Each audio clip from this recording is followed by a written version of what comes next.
नदी तट पर तरतल वर्षा की झड़ियों में समता रसपान किया करते, सुख दुख दोनों ही घड़ियों में अंतर ज्वाला हरती वाणी, मानो झरती हो फुलझड़ियां, तर तर तर वो टूट पड़े फिर जाने अंतर की कलियां। तुम सादानी क्या कोई हो, जग को दे दी जग की निधियां, दिन रात लुटाया करते हो सम सम की अविनश्वर मणियां।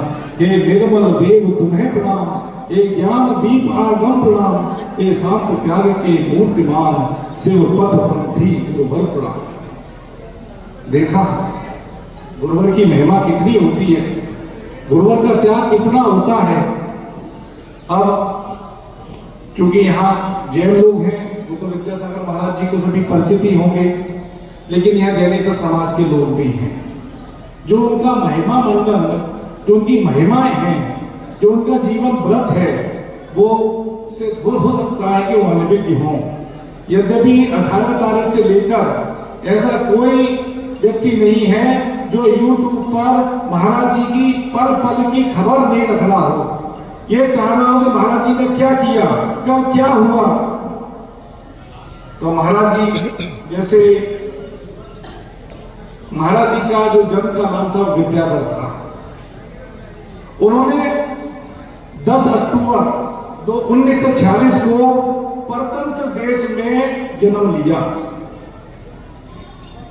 जन्म तो परतंत्र देश में लिया, लेकिन स्वतंत्रता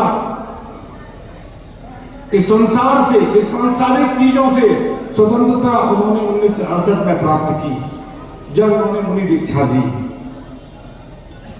वो विरागी हो गई, उन्होंने समस्त प्रकार के परिग्रह को त्याग कर दिया, शुद्धोपयोग रूप मुनि धर्म अंगीकार कर लिया। आचार्य का पुण्य देखें, बहुत से लोग सोचते हैं वर्षों निकल जाते हैं, दसियों वर्ष निकल जाते हैं, आचार्य पद की प्राप्ति नहीं होती है। लेकिन आचार्य श्री को, विद्यासागर मुनि महाराज को आचार्य पद की प्राप्ति 1972 में ही उनके सम्यक दर्शन, सम्यक ज्ञान और सम्यक चारित्रिक में उनकी जो प्रचुरता थी, उसके कारण उनको आचार्य पद की प्राप्ति हुई।